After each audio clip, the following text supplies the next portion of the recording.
Okay, this is chapter 36 of The Night Singer. 36. The front door opened and Molly called up to her. Rebecca had felt so drained when she got back from the school that she had gone straight upstairs and climbed into bed, pulling the covers over her head, trying to shut it all out. The police in the schoolyard, Hannah refusing to say what was going on. She had dozed off for a while and now felt even more exhausted than before. She wanted to get up and go downstairs, but she couldn't seem to move. The footsteps on the stairs were Petrie's, not Molly's. He sat down on the edge of the bed and switched on the bedside lamp.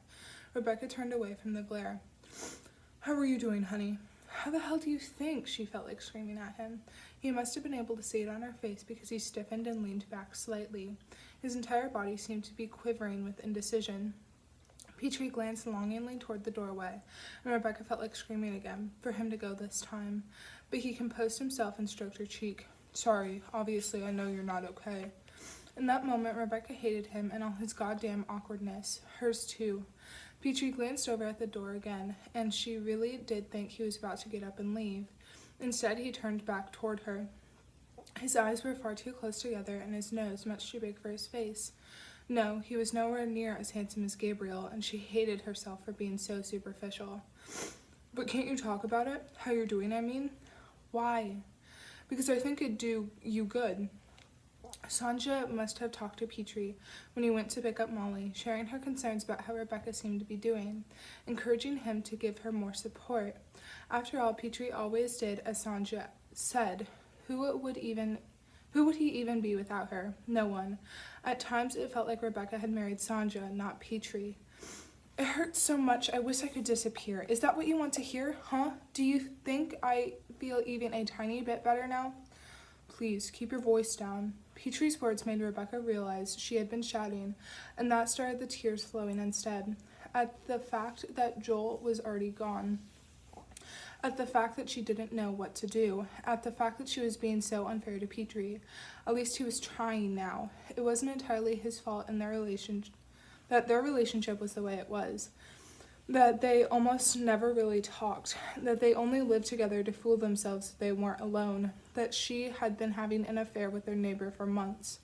Petrie hesitantly placed a hand on her arm, and Rebecca pulled it to her. She could see that she had been too rough and that it hurt him, but he let her press his hand to her heart until she had calmed down enough to talk. "The police were looking for something in the woods behind the school today, but Hannah said that's not where Joel died." "Yeah, I heard," said Petrie. Rebecca noticed the hesitation in his voice and dragged herself up into a half-sitting position. "What else have you heard?" "They've been knocking on doors, asking if anyone noticed anything around midnight on Tuesday."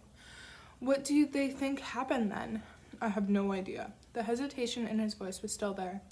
"What else?" she demanded. "They've been combing the roads." The doorbell rang and Petrie got up and hurried downstairs, probably to prevent Molly from answering it. Rebecca followed him down. It could be a journalist who had gotten sick of their calls being ignored, wanting a few words from the grieving mother, not just the despairing father.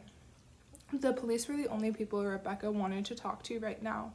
She wanted to force answers out of them, but it wasn't the police. It was Molly's friend Vera and her mother.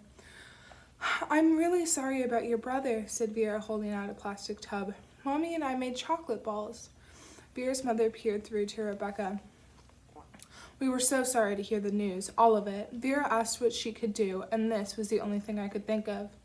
"Thank you," said Molly. "I love chocolate balls." "I know," said Vera. "Me too." "Do you—" Molly began, only to be interrupted by Vera's mother. "We'll go now," she said. "We have to go home and make dinner." Rebecca still didn't manage to say anything, but she nodded in a way she hoped came across as appreciative. In all likelihood, she looked horrendous. Molly gave her friend a hug, and the minute the door closed, asked whether she could try one of the chocolate balls. "After dinner," said Petrie. "When will that be?" "Soon, but the food will cook quicker if you help me make it."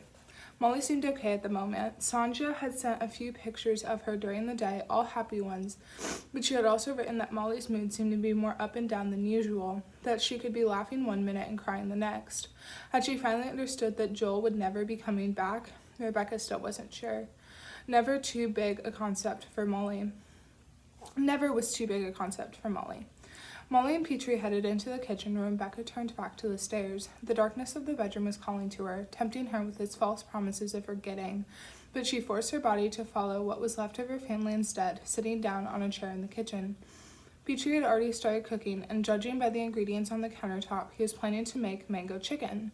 He cut the chicken fillets while Molly sliced the leek.